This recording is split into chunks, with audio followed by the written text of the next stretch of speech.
Hi, my name is Mary. And my name is Christine. And we are sisters, and together we co-host the weekly podcast, Dawson, Cries. If you're new to the show, my sister and I are both very close, but we live in different cities, and we like to keep in touch. So we call each other quite a bit. And, ever since like 2016, those calls have been getting a little bit heavier and heavier and heavier. So we wanted to find something jovial, nostalgic, and downright silly to talk about every week. And we settled on the show Dawson's Creek. We had never seen it before, and we decided to watch it together and discuss the show that was so popular 20 years ago on a podcast every week. And today we're in season 3. Season 3 has been a little different. This episode is called Homecoming. Yes, listeners, season 3 has started off a little bit differently than the first two. The tone is not exactly the same as it was in the beginning, to say the least. And this episode opens, again, in a different way, a little departure from what we're used to. We're not in Dawson's bedroom. Dawson and Pacey are together. They're walking around outside of Capeside High and talking about how nervous Pacey is. Pacey is just a total ball of nerves. He says he feels like he's going to explode. And we learned that he's so nervous because he's going to be seeing Andie very soon, that day, I believe. And he, at one point, may have gurgled. And Becca, I'm looking at you to verify because I have in my notes. And listeners, I was talking to my sister about this before we started recording, if she remembered Pacey gurgling.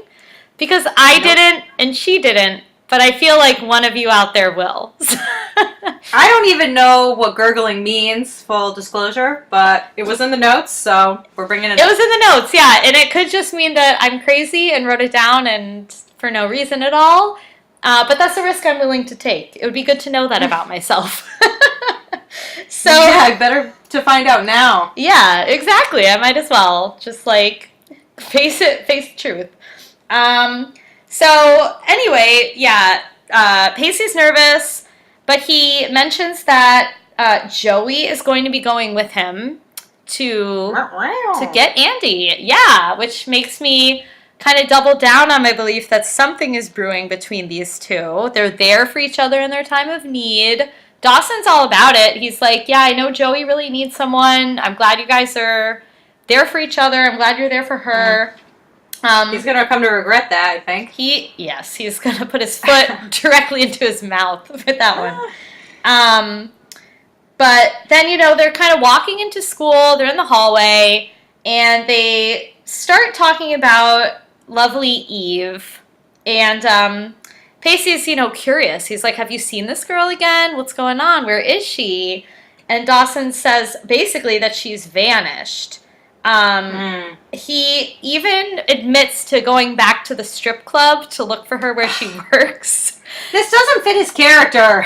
Yeah. And it's funny because it turns out Eve was just a temp. Ridiculous.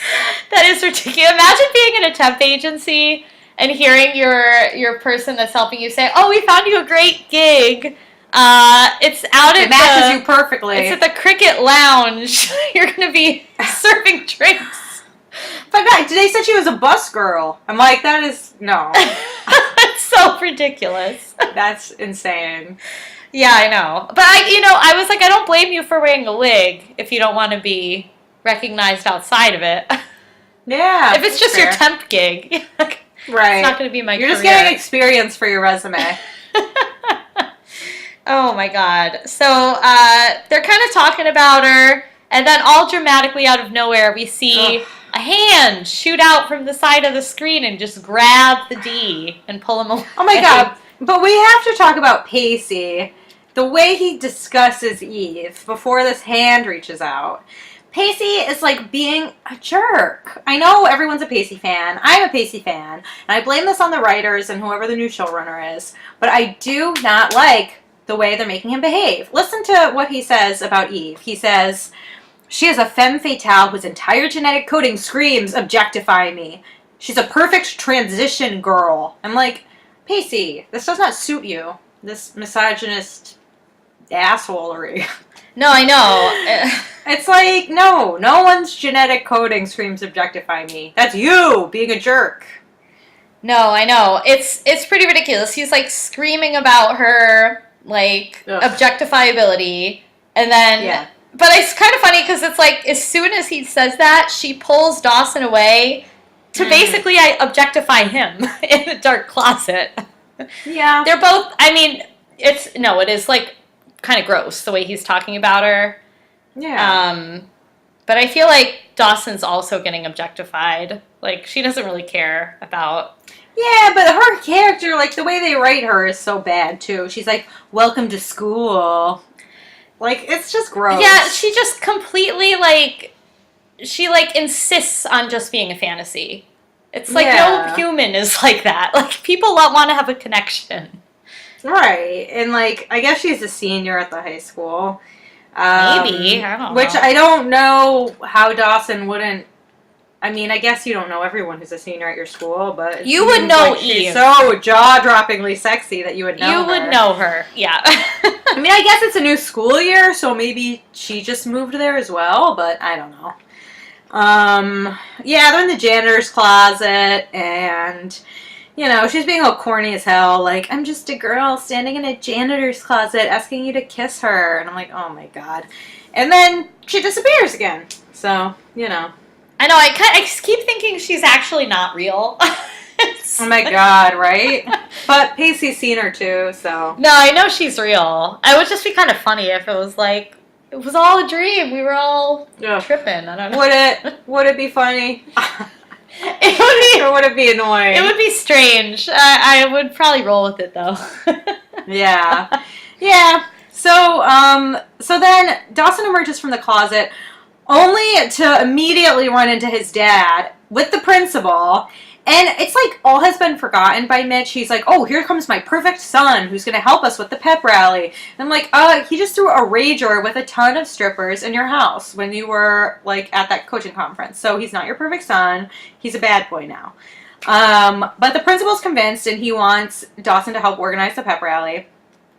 And Dawson agrees because he knows that he owes his dad for, you know, burning down the house. Yeah, burning down the house. Okay,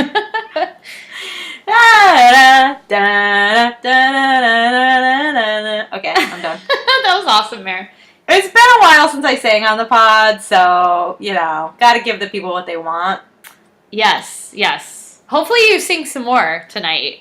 That could just be a warm-up for your voice. I'm gonna try my best. Yes. I mean, I don't even know if I'm doing the tune right, but I'm just gonna try. That was right. Burning down the house. Nice. I love it, yeah. Gotta love Talking Heads. But no, yeah, I feel like maybe Mitch was trying to get in good with the principal and make that sub job a full-time permanent job. Yeah, he doesn't want to be a temp anymore. Yeah, he's like, hey, I was down that road to you if I worked up to or substitute teacher. Yeah, for real. Yeah, and he does mention, like you said, Dawson knows he owes him. So he does kind of throw that at Dee, like, hey, you owe me. Right. Do the pep rally. But is he trustworthy? Dawson? Yeah. Well, I don't know. We shall see. We will. And then can you even believe who was at Grams' house? Jack's father? Andie's father? The villain of Capeside. Oh, one of many. One of many terrible dads. I still don't like him. No, he's not very likable. No, he's so, like, rigid. So basically, it comes out that Jack's dad has moved his business back to Capeside because he wants Andie to be able to go back to school in her normal setting. And Jack's like, that's awesome. Like, when can I move back into the house? And the dad's like, no way is my gay son staying in the house with me. It's too weird. And I'm like, whoa, that's terrible. So basically, Jack's dad is not going to let him live with him. He thinks that he'd be better off with Grams because, you know, it would just be too hard for him to adapt to being around a gay teenager. Yeah, he's really afraid of Jack's gay ways. It's ridiculous. He really is. Like, he's almost acting like he's afraid that Jack's gonna hit on him. Like, the way he's, like, keeping his distance from him and stuff. It's, like, gross. It's like, you're not like that with Andie. I don't know. It's just weird. It is weird. It is really weird. And, like, what happens later, I saw coming a mile away. I was just like, oh. Yeah, I know. Pathetic. Yeah, I was like, no. No, not buying it. Yeah, I can see why the actors were not thrilled with this new writer. Yeah, right? I mean, it's not like it was stellar writing before, but this is really... At least there was so much heart before. It's like... So much heart? So much heart, yeah. Yeah, now it's all, like, frat boy humor that's really watered down. Yes, it's like every other teen stereotype show, kind of. Yeah, right. With some little vocab words thrown in for fun. Yeah, but not even so much anymore. I know. I miss that Dawson dialogue. Yeah. The didactic Dawson. Ooh. Dirty didactic D. Dirty didactic D. Oh my gosh. Give me that didactic. Didactic. Okay. Oh, all right. That's a good one. Okay, listeners. Yeah. I have a frat boy sense of humor too. Why didn't they hire me 20 years ago? Oh, because I was a baby. I mean, not a baby, but like I wasn't really a good writer at that point because I was like. You didn't have your frat boy dialogue yet. No, I didn't.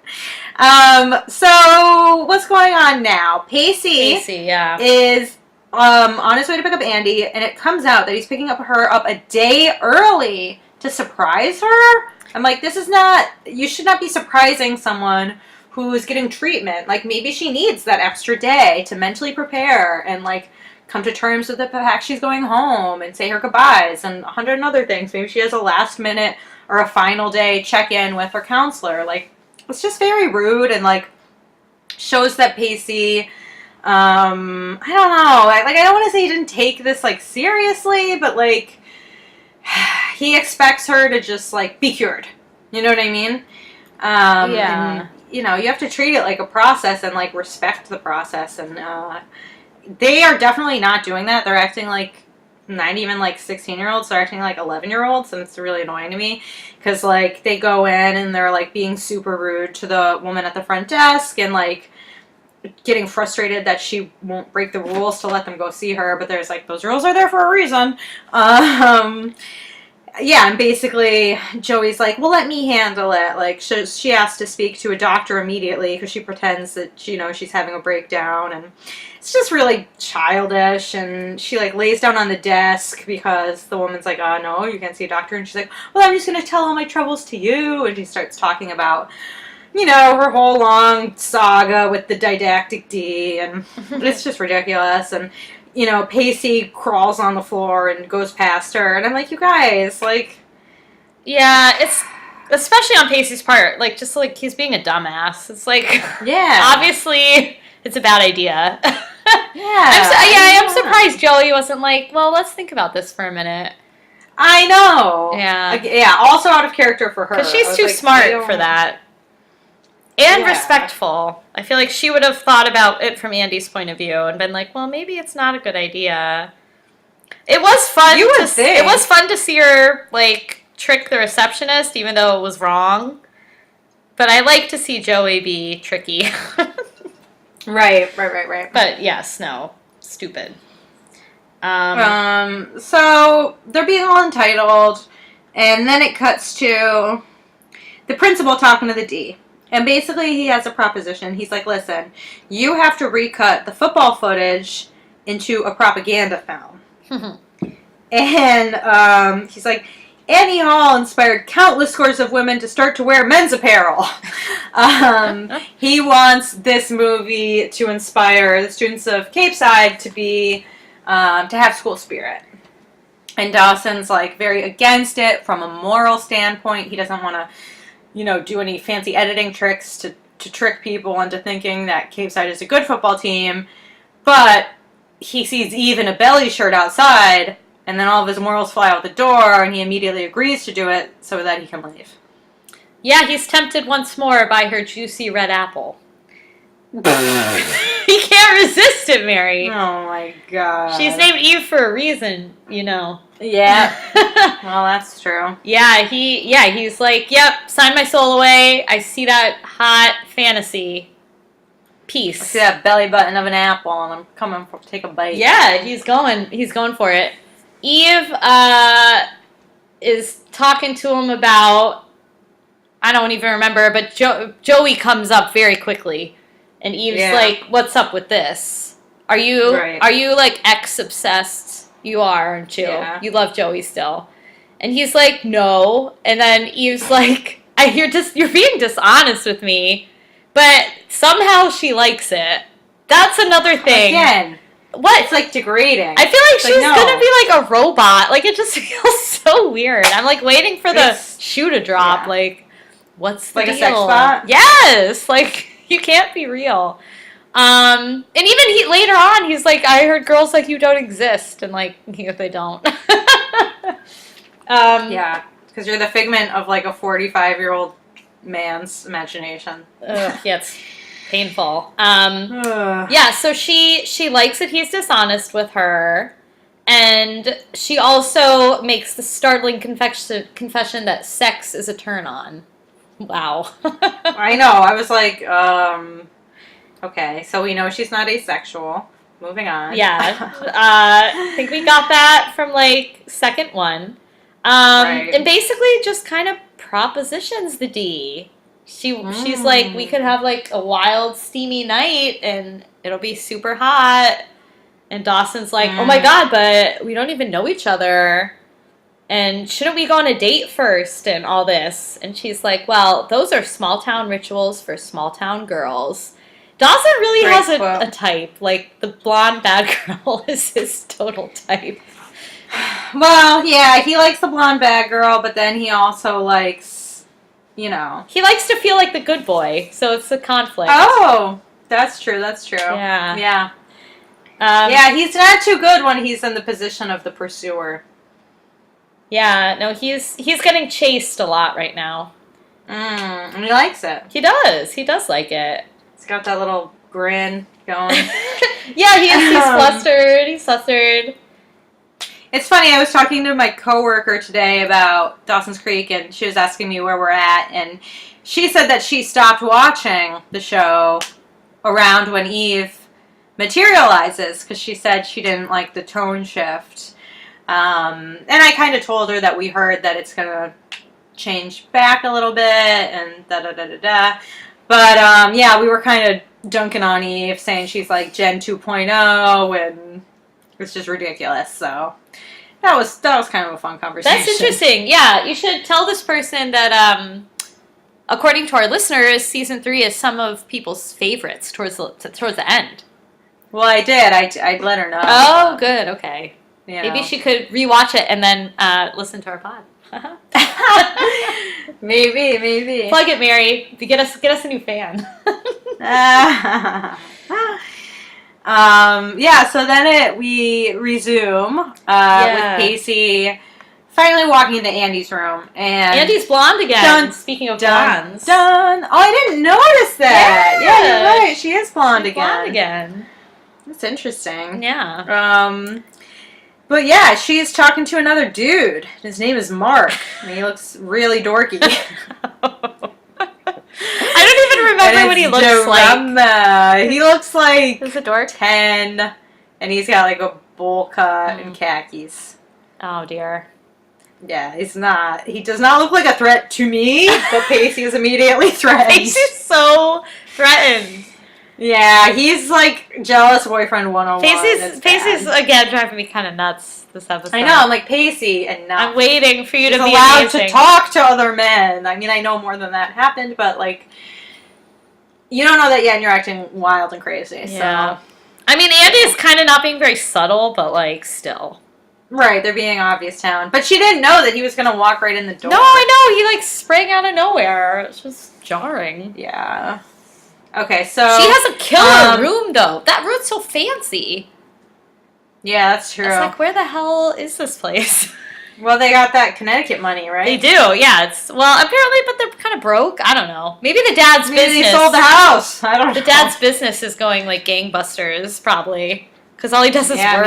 Maybe they have really good insurance because he has I don't know. Oh, maybe because he's in business. He's a businessman. Businessman. Don't you know what that means? It means you have to respect me.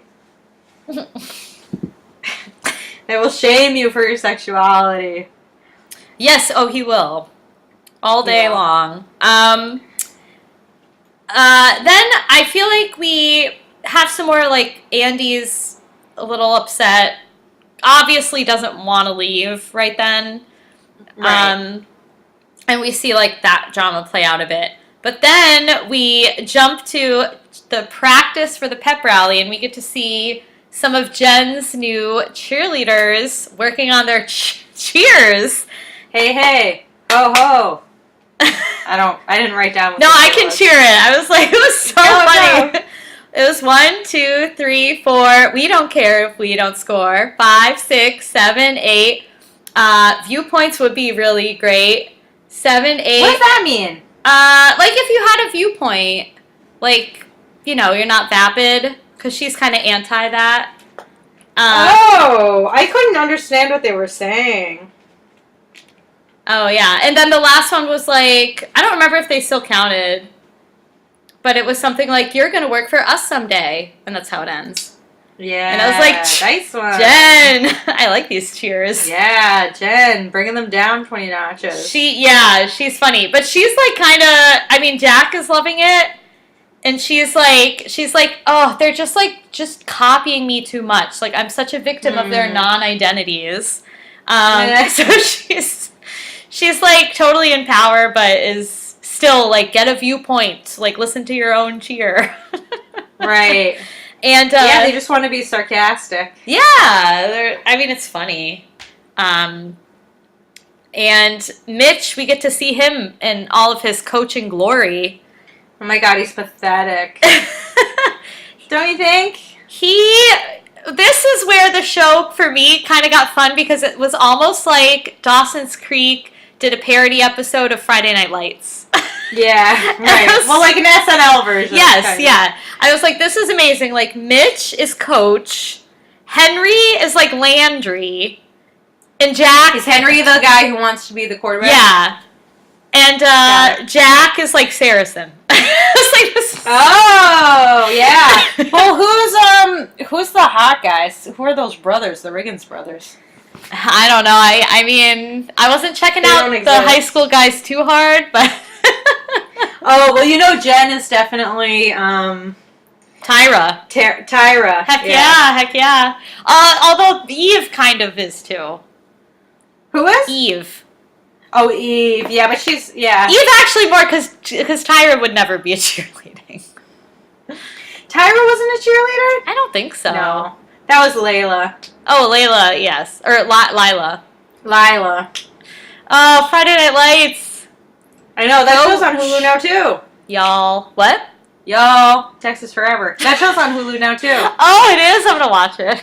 Yep. Hey, y'all. I think it could be Netflix. It's on one of them. It is on Netflix, for sure.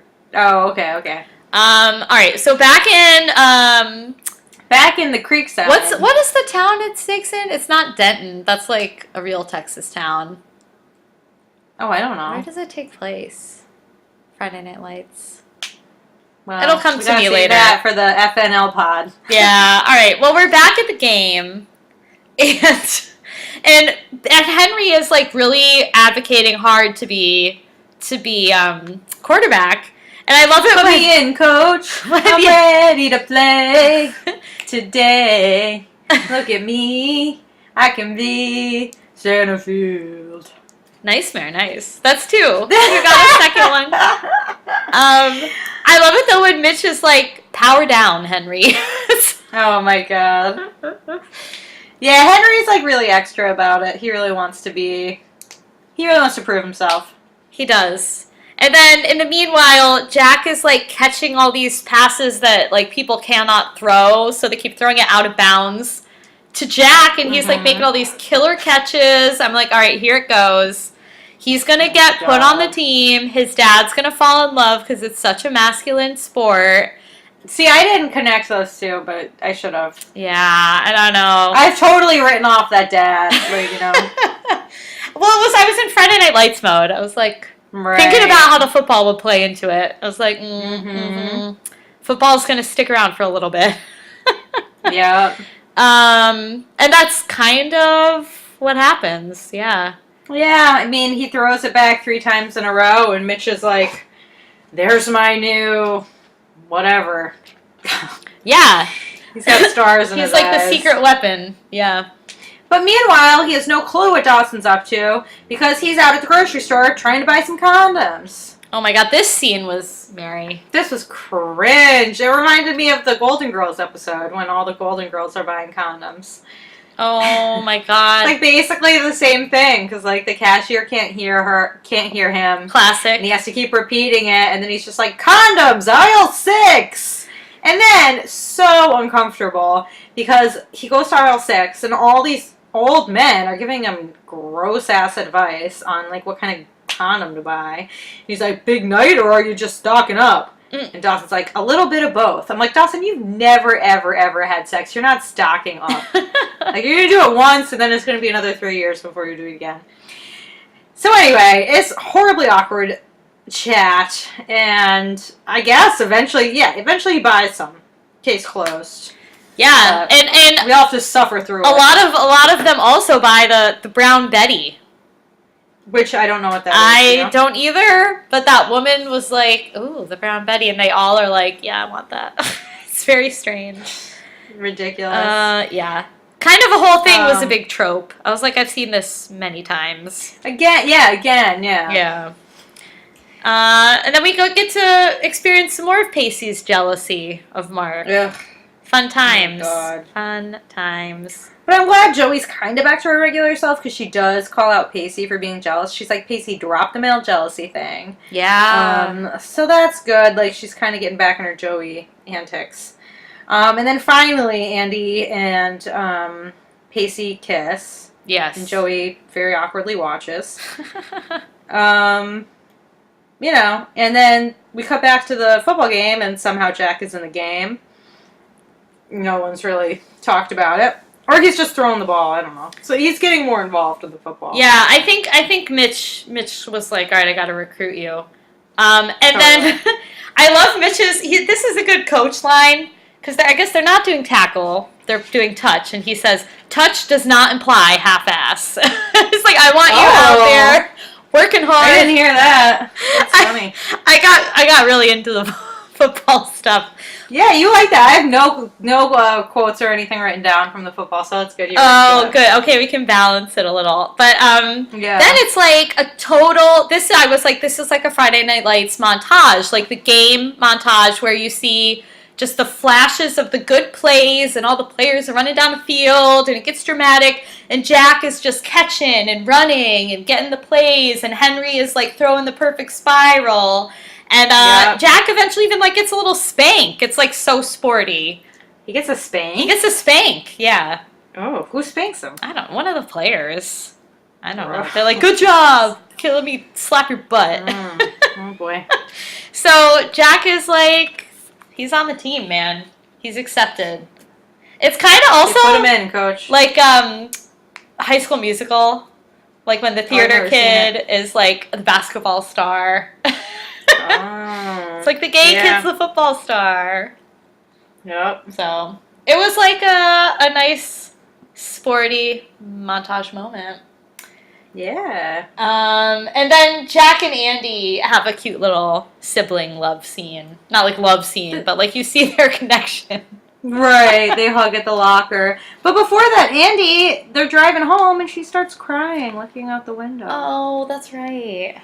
She doesn't want to go back to Capeside. She wants to be with Mark. She does. She loves Mark. So sad.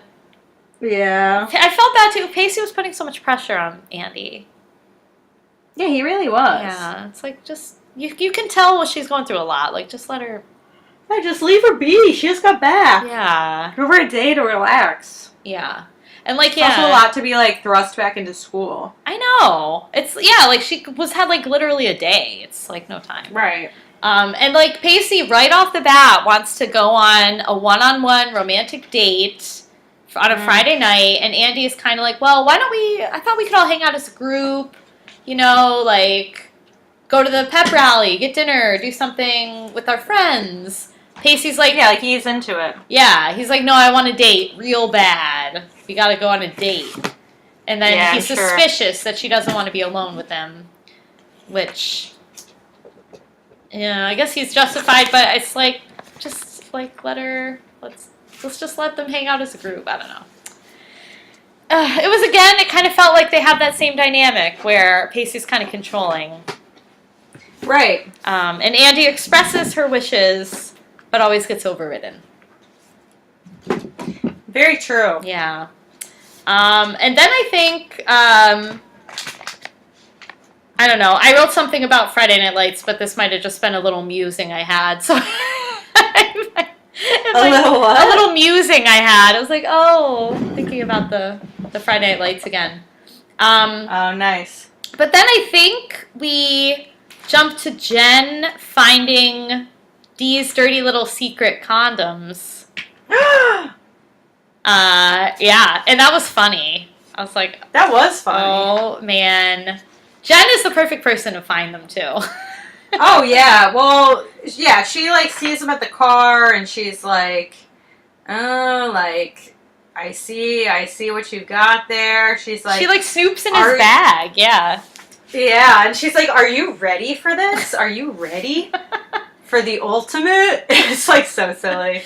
She's like, I don't think you're ready. I gotta give you some sex tips. Some sex tips. It's a little much. It's a little gross. The way they talk about it's a little gross. She's like, listen, there's two types of virgins. They either go too slow or too fast. And which do you think you are? I'm like, okay, well, I'm not gonna take a wild guess. So, yeah.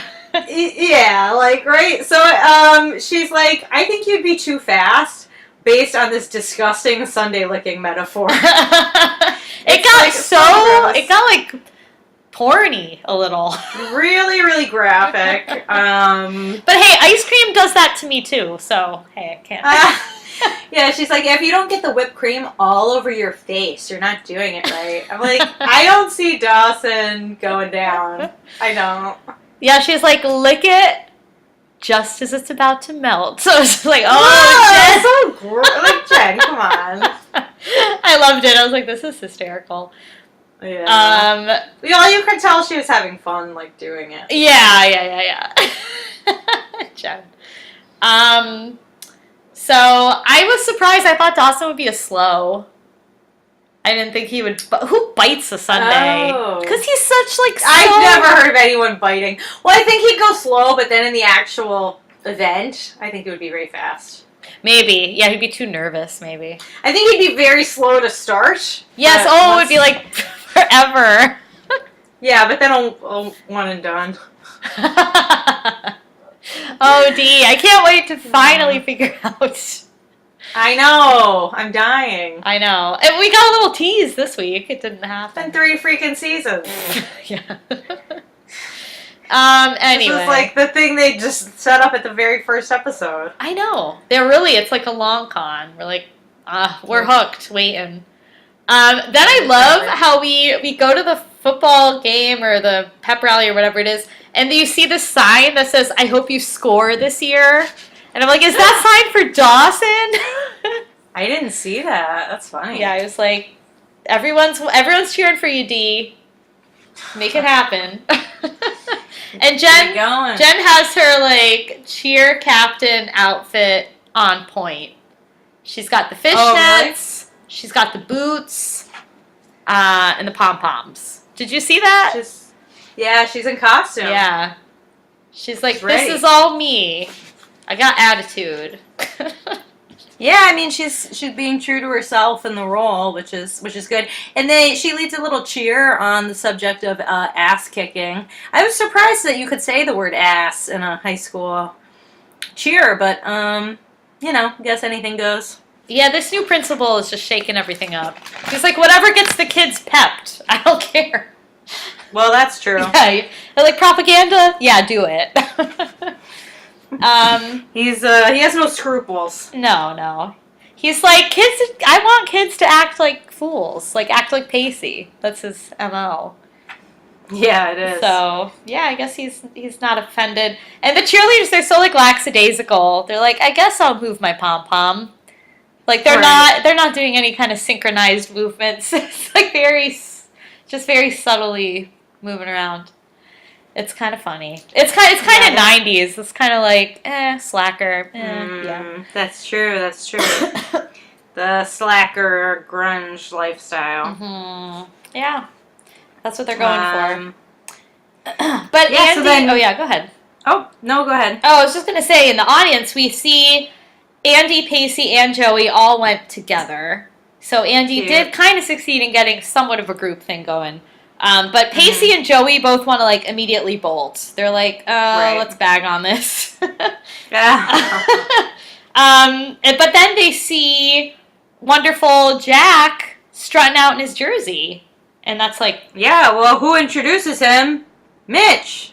He has his moment in the spotlight introducing his new team. Oh, it's proud. It's a proud moment. And I was kind of happy to see that the new starting QB is none other than freshman Henry. Oh my god. / Landry. I hope he's not like a character we have to spend a lot of time with. He might be a Jen love interest. Oh, yeah, I think you're right, because he trips on his way up the thing, and then he makes eyes at Jen for what feels like an eternity, Way and then too he very long. goofily picks up her golden pom-poms, and, I mean, the whole thing's a mess. It's like really overwrought. It's like, we get it. But can you see Jen with a freshman? Like, she's too cool for the 35-year-olds in town. Yeah, Henry, I don't know. He's so persistent. He might be able to wear her down. Well, but then he's like a tie. I know, I was just going to say, she succumbed to tie, so I don't know. Ugh. Yeah, I know. She doesn't have good radar for these guys. No, she doesn't have the best taste in men. No. Yeah, so that's probably... Well, we'll see what happens there. But then Pacey goes back to his bad boy ways and, like, forcibly drags Andie out of the pep rally. I know. It's like, dude, let her do whatever she wants. It's aggressive, yeah. Why are you being such a D? He is being a D, and not in the Dawson way. No.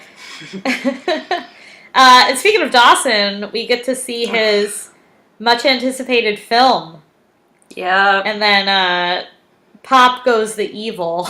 It's like, ooh. Oh my. Yeah, I don't know. I just saw that. She wants to do the D at the pep rally. Yeah, she's pepped. She's got some pep in her step. And Dawson's got his condoms. He's like, does the little hand grab for those. Oh There's my a lot of hand grabs this episode. He's gonna do this in an auditorium for the first time. It's gonna be a mess. Oh, yeah. Yeah. That's, I don't know. I don't think he would have picked that if he had to choose. Right. Or if someone asked him, can't be choosers. So, yeah. How would you like to use your virginity? I don't think he would have even thought of this way. At a pep rally. At a pep rally in a movie I didn't want to make. And, God. So his film is playing, and he's doing his whole, they say girls like you don't exist, and she's like, they lie. That's what your programmer made you say. Right, exactly. So then, like, Pacey's out there with Andie in the hallway, and he's, like, confronting her hard, and she's like, listen, this is the truth of the situation. I met Mark my first week in the facility, and I didn't write to you about him because we were just friends. Fair enough. And then she's like, I was really scared that I'd never get better. Mark understood because he had the same fears as me, and we slept together. But they knew immediately that it was no good, and she begs Pacey for forgiveness. He storms out. And, like, okay, I understand that Pacey's hurt and upset and humiliated. So his reaction in the moment makes total sense. But there's a but. I mean, Andie's just taken completely out of her situation, her comfort, her home, placed in the scary facility. Pacey, for as, like, understanding as he was, he could never truly get where she was coming from. And obviously, it's a terrifying situation. And they only did it the one time. And I don't know. I mean, yeah, I see both sides. Yeah, it's true. I mean, Andie, I think, like, the clutch part of it for me was that she never knew if she would ever get better. She thought, like, I might be here forever. I don't know. So that's kind of, like, a lot to process. And that would make her kind of think, like, I could do this because I might not have a future anywhere else. So, yeah. She was also in, like, a hugely vulnerable situation. And also, Andie wasn't taking her calls. Or, I mean, Pacey wasn't taking her calls. Yeah. It sounds like, well, I don't know if the dad was hiding them from her, or from him. I don't know. Right. Yeah, so Andie, like, and it's probably such a relief to meet someone who gets it, who's, like, been there. Oh, I'm sure. I don't know. It's not an excuse. I'm not saying it's okay what Andie did, but Right. Yeah. But I understand why and how it would happen. Definitely understandable. And then, yeah, like, they only did it once. They felt bad. They just went back to being friends.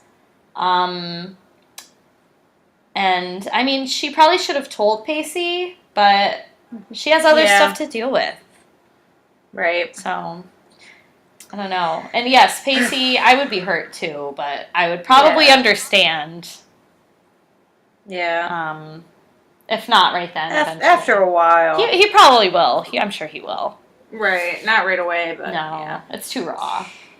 Yeah. So, D and E are getting hot and heavy behind this thing, and he keeps putting his big ass on the button of the screen, and it keeps getting raised, a little projector screen. So people start seeing his shoes and Eve's shoes, and then it lowers again, and then it raises again, and it lowers again. And finally it raises. Eve's got her shirt off. Dawson's got his open.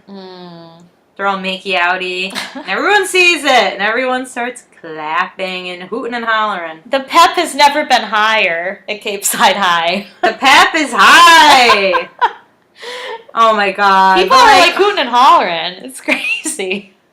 It's really crazy. They're really losing it. And the principal is loving it too. Even Mitch is loving it. Oh, Mitch, you're such a bad influence. So then Dawson and Eve take a bow. Like, okay, come on. You're really gloating about your first base action. Yeah. Dawson's like, look at this. Look at it. Senior. Joey is pissed. She's mad. She is so pissed. She's like the evil eye. I wouldn't want that thrown in my face either, you know? Oh, no. No, I get it. But I was like, damn, that glare. Yep. It looks so then Dawson's cleaning up after this has all gone down. And Eve again tries to seduce him. She still has her top off. It's crazy. I'm like, Eve, come on. Yeah. It's been a while. Like, listen, I know. Like, come on. Dawson's like, I want to lose my V card for the right reasons. There it is. And he's like, but I want to do it now because you have an old soul. I'm like, that's stupid. Yeah, like the lamest, oldest line in the book. Yeah. I love your eyes. So lame. So then she'll tell him her last name, but she won't give him her phone number. But it's stupid because, like, she already has Dawson's phone number. He's not allowed to have hers. No, Eve does the chasing. Right. Yeah. Oh, boy. It's kind of exhausting. Yeah. It is. It's just like, enough already. So then Pacey drives Joey home, and Joey gives him a pep talk. She's like, Pacey, I want you to talk to Andie. And she gives him this speech that I think is really beautiful. She's like, we're really young, and we're going to screw up a lot. And the only thing that we can offer each other is forgiveness. And it's true. And it's really nice. Yeah. When you think about it. Yeah.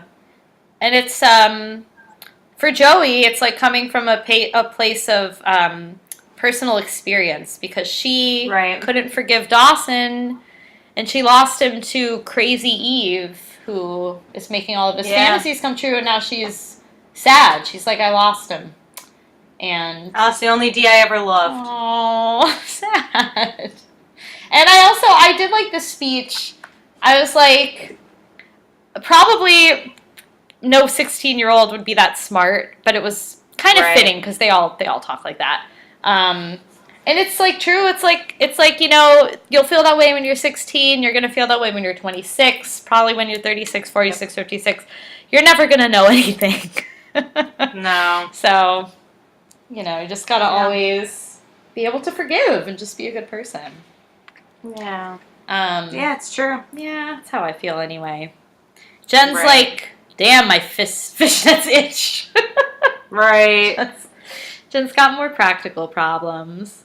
But then I think we have the scene with Jack and his dad. And yeah, Dad loves Jack the football star.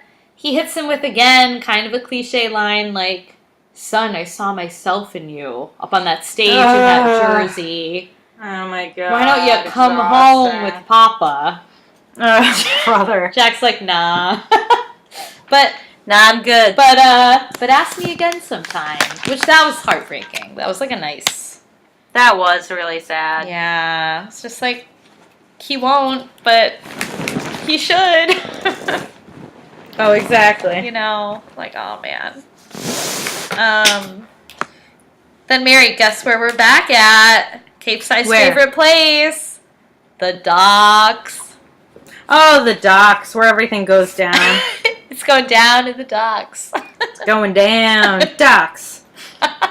Back at the place, and I remember this time, you'll be proud of me, this is where Pacey and Andie had their first kiss. Well, I sure hope. Remember, finally. Finally, yeah. Hey, better late than never. True. Listeners, I'm sorry if there's a lot of background noise on my end. I'm like trying to get comfortable, so I had to move a little bit. Oh, Mary, are you comfy? Yeah, right now I am. Yeah. Oh, good. It's a struggle. It is. It is. I usually record on my bed, but tonight, because I've been getting so hot, because I have to turn my AC off because it's too loud, I'm in my living room, and I open my window, and this is not a bad spot. Okay, that's good. So I'm glad I shared that with everyone. Yeah. Good to know. Good to know. Oh, dear. Yeah, I'm just hot, and I'm a little sore because I've been swimming, listeners, for exercise. So I'm just like, I'm like twitchy, Oh, Mare. It's okay. So, yeah, it's like very heartbreaking, and Pacey finds Andie, and he gives her this whole speech, which like, I think we're supposed to be impressed by it, but I was annoyed, and he's like, Andie, you inspired me to be a man that I'd only ever dreamed about being. I can never go back to loving you, knowing my love wasn't strong enough the first time around. And I'm just like, but the way he phrased it, there's like something he said before that where he made it sound like his love wasn't strong enough to keep her from a mental illness. Yeah. And I'm like, that has nothing to do with love. No. Like, and it's really demeaning and self-centered and narcissistic that you think that you can cure someone's mental health. Yeah, that's basically saying, like, anyone who gets a mental health issue doesn't deserve to be loved. Ugh. It made me really mad. Yeah, that was kind of nuts. And I also wasn't a fan of, like, I can always forgive, but I will never forget. That was not a great line. Me neither. Again, it was, like, very Laguna Beach. Like, you remember when Lauren Conrad was like, I forgive you. And now I want to forget you. Ooh. Drama. Teenage drama. So, like, that kind of felt like what Pacey was getting at, Oh, interesting. Yeah. It was rude. And, like, Andie's going through a lot. Like, does he want her to have another breakdown? Like, and obviously he should be honest with her, but, like... Yeah, be gentle. I don't know. Yeah, and also you don't have to say everything you're feeling. Like, say it to your buddies. Say it to Dee. You could just be like, we can't be together. I still care for you, and I'm still here if you need to talk, but my feelings are too hurt right now. I can't like be your boyfriend. Yeah. But if you ever need anything, like, I'm here. And I mean, but you don't have to be like, you're messed up and da-da-da-da-da. I know. I'll never forget this. You know, like, just... Yeah, like, talk about your torturing her. It's just... Yeah, it's like, come on. It's not fair. And, like, it's... I don't know. He could even say something like, she clearly has, like, the need for some space. So he's like, I can give you the space. We can just be friends. Like, let's just take it slow. You know, right. He doesn't have to be all dramatic and, like, definite about it. I don't know. I know, seriously. And I was also annoyed that, like, the costume designer put her in those ridiculous pigtails, because it was like, come on. Yeah, she looked like a child. And, like, in the first scene silly. With the overalls, too. Yeah. Like, all right. I don't know why they did that, but... Yeah, it's true. It did look... It looked weird. Weird. So... Poor Andie. D, there's another dock action happening, but it's the dock at Dawson's house, and Joey's chilling there. Yeah. I'm surprised she would show up there after this pep rally, but she confesses that she'd been going there all summer, even when Dee was in Philly, because it's like her magnetic north, and she's just drawn to it. And then she kind of says, like, it actually helped her to see Dawson and Eve make out, because made her realize how wrong it would be for them to get back together. I'm not sure I buy this. I think she's, like, trying to convince herself of it, but, you know, she's saying what she thinks she has to say. Sometimes I feel like you have to see, like, if you're really infatuated with someone, which I think is kind of more, like, rather than love, like, Joey was super infatuated with Dawson for a while. I feel like it helps to see them do something you really don't approve of. Like, it makes them lose some of their pull on you. Right. So maybe in that way, because Joey, I feel like, didn't approve of that. No. Because, like, the reason they broke up before, she admitted, like, Dawson did the right thing, quote-unquote, right thing. But it hurt her too much. It's like, no, Dawson did something bad that I don't think is good. That makes him less attractive to me. So it could legitimately help. I don't know. Yeah, but before that, Dawson was done with Joey anyway. Oh, yeah, but... You know, so she's kind of like, you're not dumping me, I'm dumping you. But it's like, oh, I dumped you weeks ago, but okay. No, but for her to just move on mentally, like... Yeah. So, you know, then Dawson's like, yeah, like... They start talking about love in the abstract and what time does to relationships. And he's like, yeah, you still love the person, but you stop needing them like you used to. Mm-hmm. And Joey's like, well, what are we now? Again, with this conversation. Every episode, it's this conversation. And Dawson's like, we're Dawson and Joey. And then he gives her his necklace. I don't know why. Mary, It was extremely silly. Yeah. Does he wear that all the time? Is that a thing? He wears some kind of necklace a lot, but I don't know if it's always that. I don't know. I don't know either. He's probably got a whole drawer of them. Puka shell. Which necklace am I going to wear today?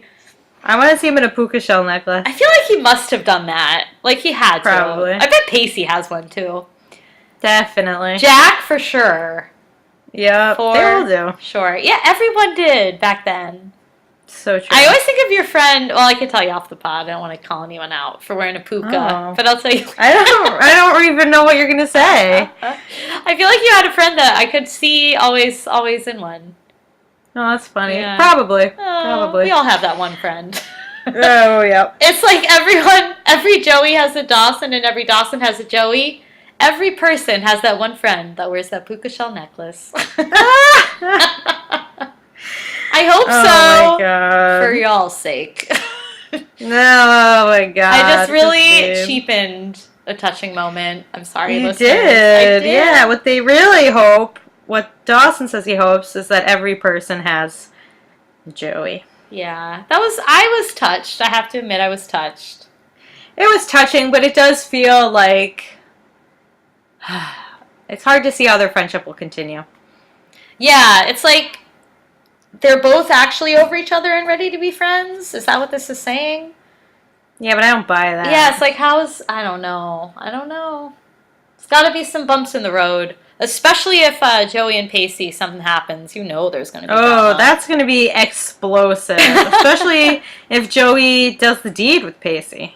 Oh my god, yeah. I mean, and we all know Pacey's experienced. Yeah, so I know Dawson just want to be holding hands like the D does. Dawson's a little touchy about that too. That Pacey's more experienced. Yeah. Yeah, of course. Oh, Mare. It's gonna be wild. So yeah, I mean that brings this episode to a close. I'm ashamed and humiliated and downright embarrassed to say that I totally forgot about my dares and I didn't do them. They were kind of easy too, but I didn't do them. Hey, Mary, I can't judge because that's me most weeks. It happens to the best. Happens very frequently. Yes, it does. I, on the other hand, am happy to say I did do my dare. Wow. I know. And mine was pretty easy because it's been so disgustingly hot out. So one of the ones you gave me was I run a few degrees hot. And I actually said this twice. I said it once at work when I was hot. And I said it also once I went to a drive-in movie this weekend. And saw like Water for Chocolate, and there's one scene where this one character is like in a shower and like the room catches on fire, and she had just eaten this meal. I don't know if you know the plot of the movie, but it's like this one character has this like love that can't go anywhere, so she channels it all into her cooking, and she cooked this like dinner that is just like a mega aphrodisiac, and this one girl that ate it got like so turned on. She had to go, like, take care of herself and started a fire, literally. And I leaned over to the friend I saw the movie with, and I was like, she runs a few degrees hot. That's funny. So I was like, oh, yeah, I got to say it twice. Good one. Thanks, Mare, thanks. So, that's awesome. Well, next week, maybe you'll say your dare next week. Very true. There's always another week, which is the beauty of the dares. It's very true. So I've got 3 options for you this week. All right, let's hear them. All right, you ready? Oh, I think so. We'll see. All right. So you can say those are small town rituals for small town girls. Okay, I was thinking about giving you that one too. We can both have it. That's true. That's true. You can say, oh boy. You can say, I want to be around normal people. Or you can say, if you don't get the whipped cream all over your face, you're not doing it right. Oh, baby, what a flirty one. Well, you know. You gotta hook me up with that. Yeah. Yeah. Let me circle that because I had that written down in my notes too. Nice. All right, Mary, what am I gonna give you? Let's see. I took like a lot of notes this time. All right, I'm going to give you one. This is, it's not like a super Dawson-y one, but it's just a phrase that is in the modern lexicon, so it might be easier. You can't go home again. Oh. Yeah. Who said that, Dawson? I think that was Joey. Maybe it was Dawson. It was it was in their conversation at the end. Okay, right. So that's one. You could also say, they say girls like you don't exist. That might be a little harder, but I don't know. I'm curious to see if you find a situation to use it in. And let's see, I'll give you one more.